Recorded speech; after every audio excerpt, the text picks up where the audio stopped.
Olá, pessoal! Vamos de mais notícias do São Paulo, mas antes não esqueçam de se inscrever no canal e deixar o like.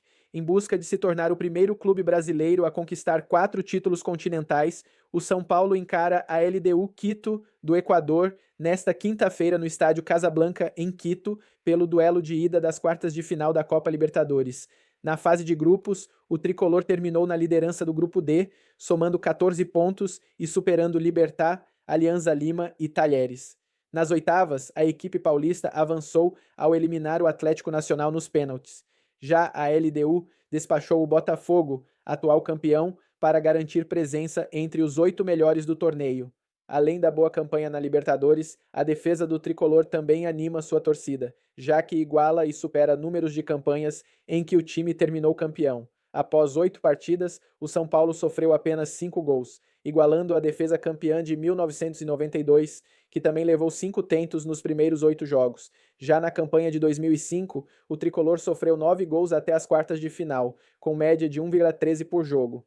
Em 1992, quando conquistou a Libertadores pela primeira vez, o tricolor superou Criciúma e os bolivianos Bolívar e San José na fase de grupos, levando apenas 3 gols dos catarinenses, um do Bolívar e um do San José. Nas oitavas, eliminou o Nacional por 3-0 no agregado. Quando foi tricampeão, em 2005, o São Paulo avançou na liderança de sua chave, à frente da Universidade de Chile, Quilmes e The Strongest, sofrendo 3 gols dos chilenos, 3 dos argentinos e 3 dos bolivianos. Nas oitavas de final, derrotou o rival Palmeiras por 3-0 na soma dos placares. Por fim, na atual Libertadores, o tricolor sofreu apenas 4 gols na fase de grupos, sendo 2 do Alianza Lima, 1 do Libertad e 1 do Talheres. Nas oitavas, após empates em 0-0 e 1-1 com o Atlético Nacional, eliminou os colombianos nos pênaltis. Em 1993, ano de seu segundo título, o soberano entrou apenas nas oitavas de final por ser o atual campeão, portanto fez apenas 2 jogos até chegar às quartas de final. A vítima foi o Newell's Old Boys, derrotado por 4-2 no placar agregado. Agora vamos a mais um vídeo, não esqueça de deixar o like. Falei, pode ser que dê certo? Pode, porque futebol é assim, a gente nunca sabe o que vai acontecer, é tudo meio aleatório. Mas não tinha sido uma contratação, falei, baseada em nenhum número, em nenhuma análise, era uma oportunidade de mercado que o São Paulo viu ali e o São Paulo agiu. Porque o Crespo também tinha saído de São Paulo, deixando o São Paulo numa condição ruim no Campeonato Brasileiro, quando ele foi demitido na primeira passagem dele. Só que esse novo Crespo que chegou aqui, depois da passagem dele lá no futebol árabe, quando ele chegou, e eu venho só falando disso, o elogio que eu fiz a ele, do pé no chão. Não fizemos loucura na janela de transferência, glória ao Pai. Obrigado a todos, obrigado Crespo. Obrigado, presidente Júlio. Não fizemos loucura na janela de transferência. O Crespo chegou e falou, esse é o meu time, é com eles que eu vou jogar, e ele disse desde o começo, eu prometo um São Paulo competitivo. Ele não falou que a gente ia ser um novo Globetrotters, ele não falou que a gente ia jogar bonito, ele não falou que a gente ia ser campeão da Libertadores, que a gente tinha chance, nada disso. Ele falou, vou entregar um São Paulo competitivo. E conseguiu. Uma das coisas que mais me irritavam no São Paulo, do Zubeldia, que também era o São Paulo do Rogério Ceni, dos treinadores do Thiago, dos que passaram antes, que era a preguiça. Que eu vou falar para vocês, aquele jogo domingo à noite no Morumbis, ou sábado à noite no Morumbis, que estava frio e garoa, falava, o que é hoje? Mirassol, não, Mirassol. Isso acabou.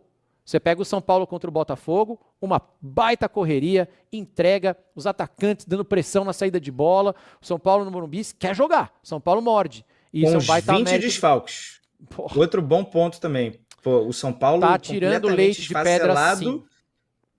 Tá. Jogando bem. Tá tirando jogou leite bem, de jogou pedra. bem ontem. Jogou bem. O São Paulo, a hora que eu olhei a escalação do São Paulo também, eu falei, Senhor, me ajuda. O que vai acontecer hoje?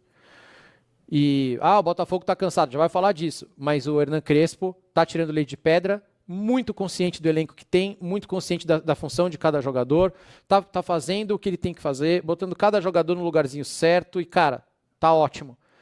Se a gente vai pegar a Libertadores? Não sei, provavelmente não. Provavelmente a gente vai ficar ali naquela última posição, apesar do arranque, a gente tem ainda jogos a mais, então eu não sei. Eu vou falar provavelmente sim, tá? Você acha que sim? Tomara. Tamo bem. Eu acho que o corte já tá bem, tá começando a se desenhar.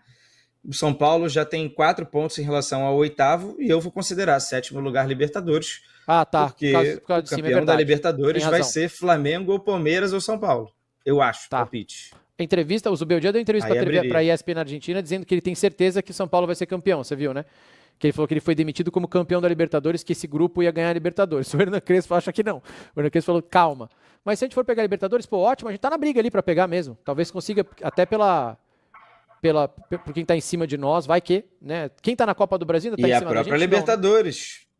Não, né? Vocês são favoritos contra a LDU, depois seria talvez clássico contra Palmeiras ou River, e aí a final que é um jogo. Sim. Então dá, pode ser. Por que não? Pode ser, mas eu sou consciente igual o Crespo, assim, pé no chão, tá ótimo. Porque a gente tem, para a quantidade de desfalques, para a crise financeira que vive o São Paulo, realmente o trabalho está muito bom.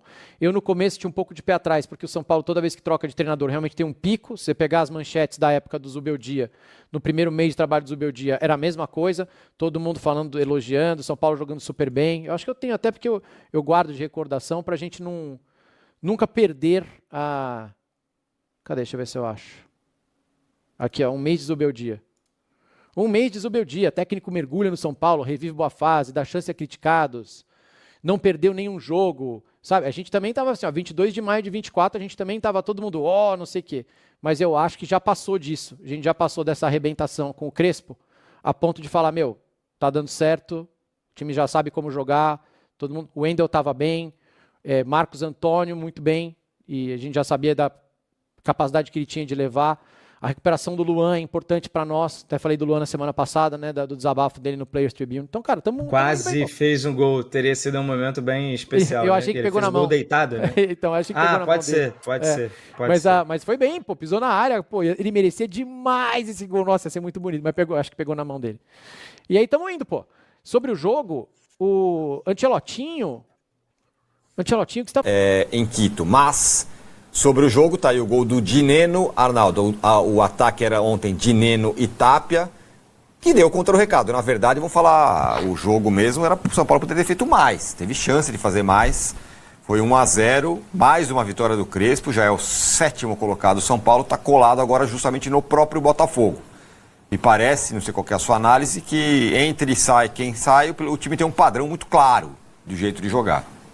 Tem, no Campeonato Brasileiro tem mesmo, a despeito de tantos desfalques, jogo a jogo, né? Talvez esse tenha sido o time mais estranho, né, dessa trajetória no Brasileiro, com uma dupla de ataque nova, com um estreante na zaga, sem os dois pilares no meio de campo, Marcos Antônio e Bobadilha, mas o São Paulo jogou bem desde o começo. Eu vejo assim, né, curioso, né? Por isso que também o dinheiro não é tudo. Ou não é tudo, pelo menos no primeiro momento. O Botafogo, que investiu como Palmeiras e Flamengo, é um time muito desorganizado e o São Paulo é um time muito organizado. Muito. Né? Então essa foi uma diferença. 1-0 não refletiu o que foi o jogo. São Paulo, 2 bolas na trave, volume total. O Rafael não fez. Esse foi o lance mais perigoso do Botafogo, num erro do Alan Franco. E o São Paulo só perdeu o controle quando o Rodriguinho... Aí que tá, né? É diferente a situação do Crespo, dado o Abel, dado o Felipe Luiz. Porque uma coisa é ter um plano bom pro jogo, a outra coisa é quando você começa a perder os jogadores.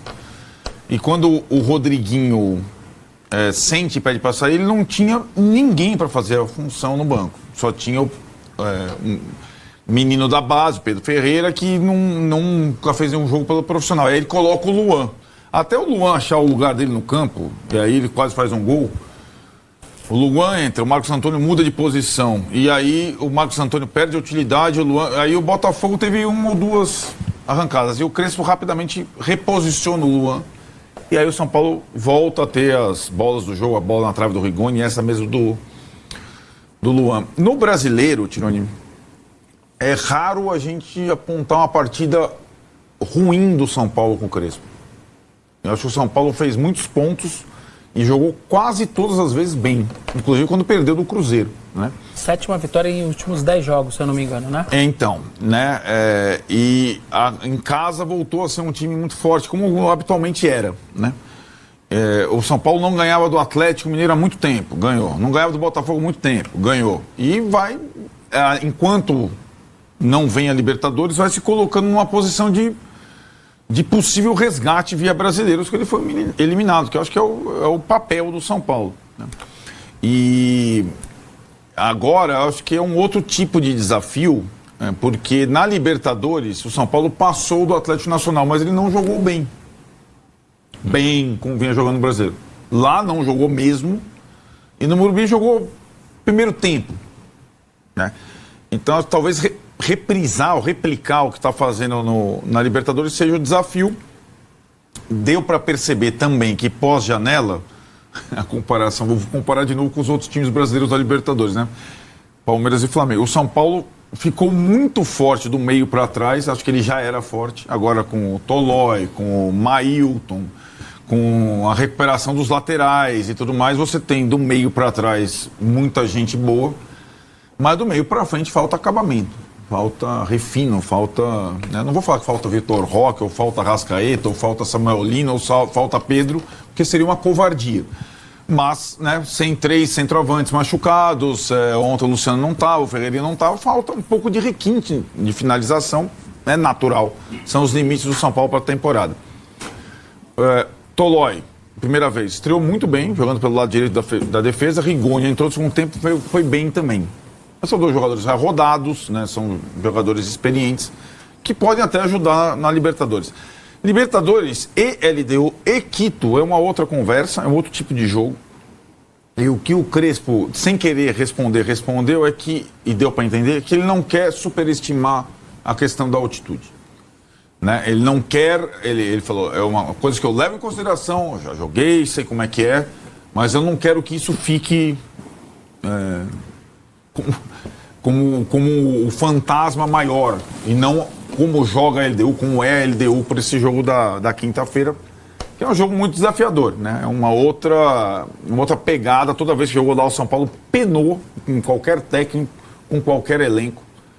E vai ser um desafio novamente lá, o Quito a primeira partida e depois o jogo da volta no Morumbi na outra quinta-feira.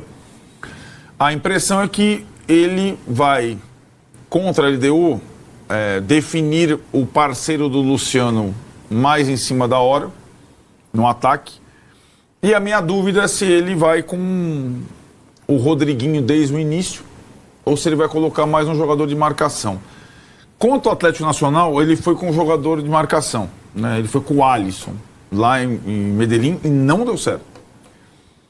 Mas temos que considerar que o Rodriguinho ainda é um jogador em formação, é um jogador que tem bons e maus momentos no jogo, ainda a questão física pesa, para ele definir qual a melhor formação para enfrentar a LDU na quinta-feira. Massa, dentro de campo tá aí, bonito. Bonito não, tá bom São Paulo, mas o Botafogo, rapaz... eu queria só falar um pouquinho do São Paulo, se você me permite. Acho que a maior virtude do Crespo é conseguir tirar dos 11 que ele tem o máximo o tempo todo. E desde o início tem sido assim. Uhum. Desde a chegada dele, quando o São Paulo estava ali, rebaixamento, olhando, será que ele conseguiu rapidamente, nem tanto, porque ele também teve o período de Campeonato Mundial de Clubes para trabalhar um pouco, né? Mas ele conseguiu incutir um modelo de jogo e esse modelo é muito forte. Com o mínimo, o São Paulo entrega o máximo e entrega uma consistência defensiva que me deixa, eu acho interessante. Quer dizer, em nenhum momento o Botafogo conseguiu jogar contra o São Paulo. O São Paulo marcou muito mais do que jogou e mesmo assim teve gol anulado, o gol anulado, né, do Tapia. Anulado, duas na trave. 2 na trave, uma até com requinte de crueldade, porque ela bate na parte de dentro da trave e sai, né? Então, acho que tem sido essa questão. O treinador conseguir tirar tudo. E ele partiu de um princípio muito simples do futebol, que é uma defesa forte. Isso em Copa vai longe, cara. Eu acho que se o São Paulo repetir o jogo contra a LDU, que fez contra o Atlético Nacional, perde o jogo. E talvez a vaga, né?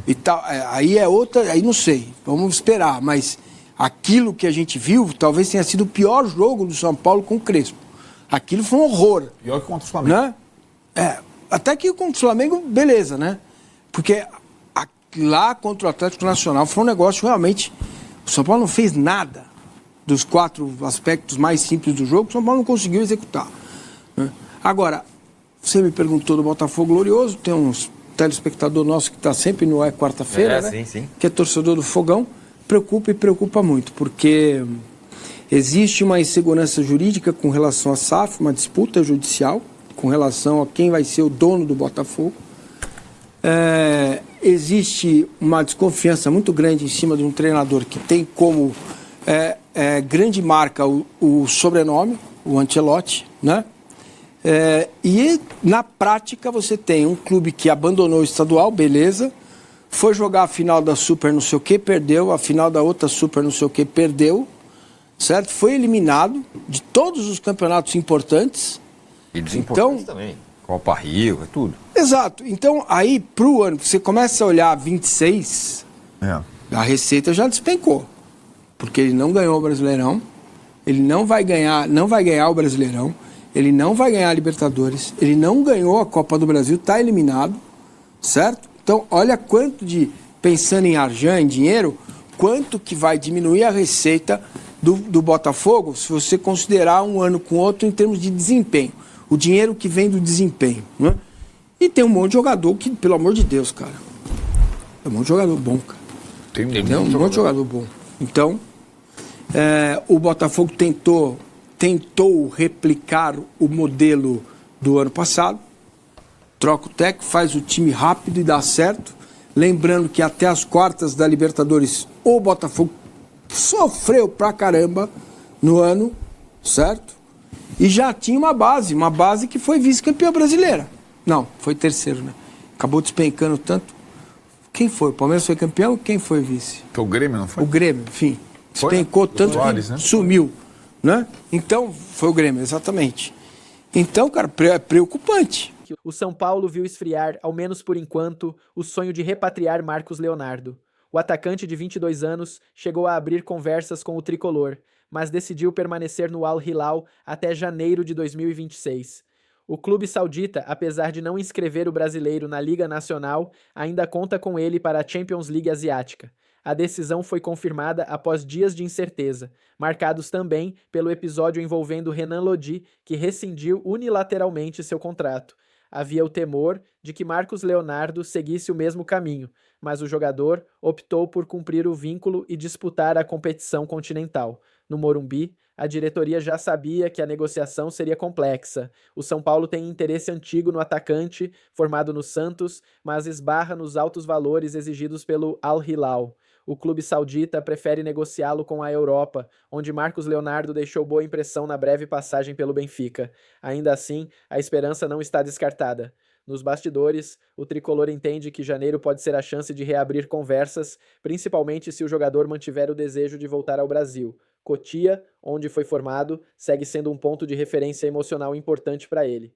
O momento do atacante mostra o motivo de tanto interesse. Desde que chegou ao Al Hilal, Marcos Leonardo disputou 43 partidas, marcou 29 gols e deu 4 assistências. Seu melhor desempenho aconteceu no Mundial de Clubes, quando balançou as redes 4 vezes em 5 jogos. O São Paulo acompanha com atenção, sabendo que a concorrência é grande. Além do peso esportivo, Marcos Leonardo é jovem, tem mercado na Europa e ainda pode render retorno financeiro alto. Essa equação complica a possibilidade de contratação imediata, mas mantém viva a ideia de uma futura chegada. Enquanto isso, Hernan Crespo segue apostando no elenco atual para a sequência da temporada. A Libertadores e o Brasileirão Betano são prioridades, e Marcos Leonardo, mesmo distante, o clube acredita que pode render bem. E você, torcedor, o que acha da situação de Marcos Leonardo? Deixe sua opinião nos comentários.